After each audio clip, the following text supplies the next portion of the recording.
नमस्कार, मैं विद्याशंकर तिवारी हूं इन खबर.com के लिए और बात करेंगे कन्नौज लोकसभा सीट की, जहां पे कि चौथे चरण में चुनाव है। उतरने तो वाले थे यहां से अखिलेश यादव, लेकिन अंतिम समय में उनका प्लान बदला, खुद चले गए आजमगढ़ और यहां से उतार दिया एक बार फिर से पत्नी डिंपल यादव को।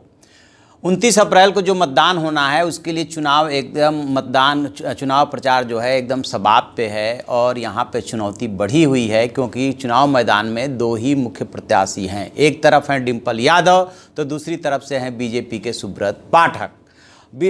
जो गठबंधन के उम्मीदवार हैं, अब की बार जो तस्वीर थोड़ी सी बदली हुई है वो ये है कि सपा और बसपा मिलकर के चुनाव लड़ रही हैं, लिहाजा डिंपल यादव सपा के उम्मीदवार हैं, गठबंधन के उम्मीदवार है, इसलिए उनको ऐसा लग रहा है या सपा को लग रहा है कि लड़ाई इस बार जो है पहले के मुकाबले कम मुश्किल है। जबकि सुब्रत पाठक और बीजेपी की कोशिश ये है कि किसी तरह से इस सीट पे जो है अपने जीत हार का जो पिछला मार्जिन था उसको मेंटेन रखा जाए, और उसको यदि वो मेंटेन रख लेते हैं तो डिंपल यादव को मुकाबले में फंसाना कोई मुश्किल काम नहीं है।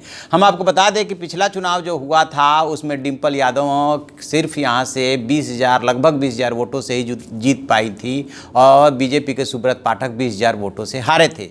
लेकिन इस बार की यदि बात करें तो यहाँ पे एक तरफ डिंपल यादव हैं, दूसरी तरफ सुब्रत पाठक हैं। और मतदाताओं की बात करें तो यहाँ पे टोटल 18 लाख मतदाता हैं, जिसमें से कि लगभग 2.5 लाख के आसपास मुस्लिम हैं और 3 लाख के आसपास एसी हैं। इसी को जो है सपा है वो जो है यादव की संख्या भी ठीक है, अपना सबसे बड़ा वोट बैंक मानती है। जबकि बीजेपी की कोशिश है जो सवर्ण है 4.5 लाख और पिछड़ा है 8 लाख के आसपास, कि उसमें से कितना अधिक सेंध लगाए।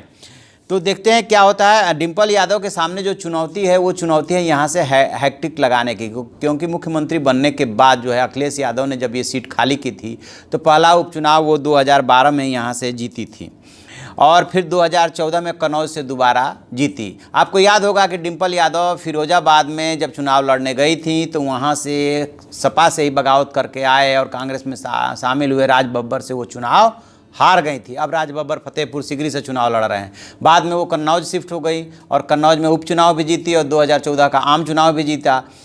दरअसल इस सीट को जो है एक तरह से कह सकते हैं कि सपा का गढ़ माना जाता है, और यदि इसके इतिहास पे गौर करेंगे तो पाएंगे कि यहाँ पे जो सपा जो है 1998 से जो है समाजवादी पार्टी ने जो है ये सीट छीनी थी। चंद्रभूषण सिंह जो थे 96 में जीते थे बीजेपी के उनसे, और उसके बाद लगातार यहाँ पे जो है वो अपना कब्जा जमाए हुए है समाजवादी पार्टी।